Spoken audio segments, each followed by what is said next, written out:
इनका प्रश्न है कि हम बच्चों को यदि अच्छी चीजें सिखाते हैं और वो बाहर जाएं, बाहर का संसार हर बार उतना अच्छा नहीं होता, तो उनको कैसे पता चले कि कब क्या करना है।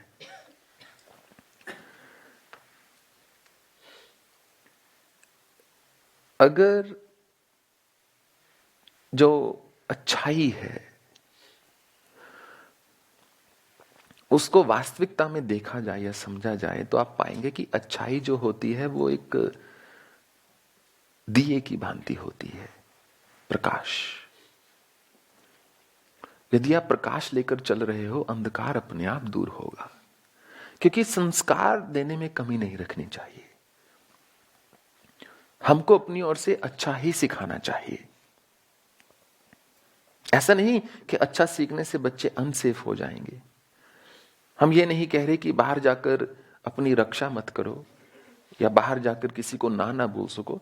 हम सिर्फ इतना सिखा रहे हैं, किसी को दुख मत दो, किसी को कष्ट मत दो, सच बोलो।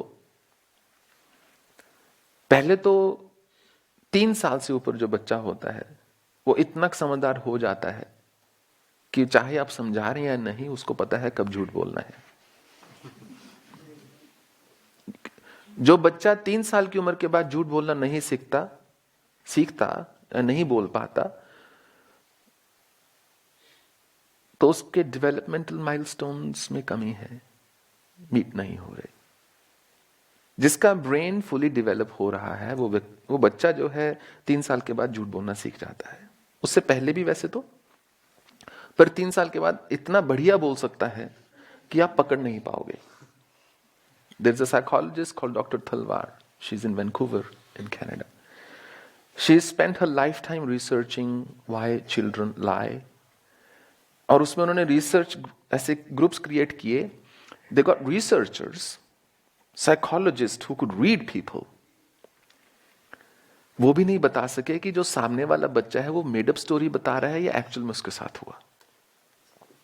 They can be so elaborate in making up a story. तो वो तो अपने आप सीख जाएंगे. मेरे कहने का अर्थ है बुराई जो है अपने आप सीख जाएंगे बच्चे. आप केवल अच्छाई सिखाइए, क्योंकि वही उनके जीवन में कुछ भी करने का आधार रहेगा. और बुराई बच्चे कैसे सीखेंगे? झूठ बोलना या धोखा देना या अपने एक्सप्रेशंस को फेक करना कैसे सीखेंगे? मां बाप से. टीचर से नहीं सीखेंगे वो स्कूल में, अपने दोस्तों से नहीं सीखेंगे. दोस्तों से आगे चल के सीखते हैं. दोस्तों से वो एक बिहेवियर सीखते हैं, वैल्यूज नहीं.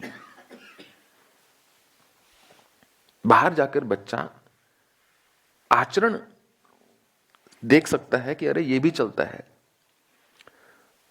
परंतु संस्कार नहीं.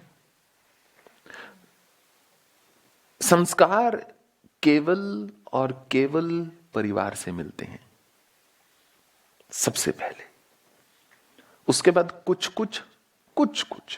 बहुत थोड़े समाज से मिलते हैं, परंतु मूल मां बाप से मिलते हैं. यदि मां बाप अपने बड़ों की इज्जत कर रहे हैं, मां बाप अपने मां बाप के चरणों को स्पर्श कर रहे हैं, एक दिन आपके बच्चे भी आपके चरण को स्पर्श करेंगे.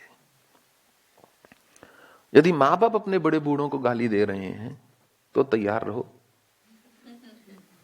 शर्तिया होगा ऐसा. आपकी संतान आपको गाली देगी, आज नहीं तो कल. हो सकता है उतनी ना दे, हो सकता है कम दे, पर उनका व्यवहार आपके प्रति वैसा वैसा ही होता चला जाएगा जैसा जैसा आपका रहा अपने मां बाप के प्रति. तो हमको हमेशा केवल अच्छाई ही सिखानी चाहिए, क्योंकि उसको सिखाना पड़ता है. सर्वाइवल के लिए मनुष्य सब चीजें अपने आप सीख जाता है. अच्छाई है वो ऐसे भर देनी चाहिए, ताकि जब भी जीवन में कुछ भी करना हो, सबसे पहले उनके मन में अच्छी बात आए. और किसी को हराना ही है यदि जीवन में, तो अच्छाई से हराया जाए. किसी के सामने अपने आप को बलवान सिद्ध करना ही है, तो इतना अच्छाई का आपका स्तर ऊंचा हो कि देखते हैं कि पहले वो गिरता है या आप। वो तलवारें निकाल के लड़ाई करने से क्या हो जाएगा। और फिर जो ऐसे अच्छाई से भरा हुआ है वो फिर समाज के लिए कुछ विशेष ही करके जाता है। वो बच्चा, लड़की लड़का जो भी हो, ऐसा पारस हो जाता है, ऐसा चिंतामणि एक हो जाता है, ऐसा पारस कि जिसको छू देगा वो स्वर्ण हो जाएगा। और कहां एक विश्व में अधिकतर लोग, 95% लोग स्वर्ण को ही उत्पन्न करना चाह रहे हैं, स्वर्ण के पीछे भाग रहे हैं, पैसा पैसा पैसा पैसा पैसा। कहां आपने एक ऐसी दिव्य आत्मा को जन्म देकर उनको इतना दिव्य बना दिया कि वो मिट्टी को भी हाथ में धरेंगे वो भी पैसा हो जाएगा।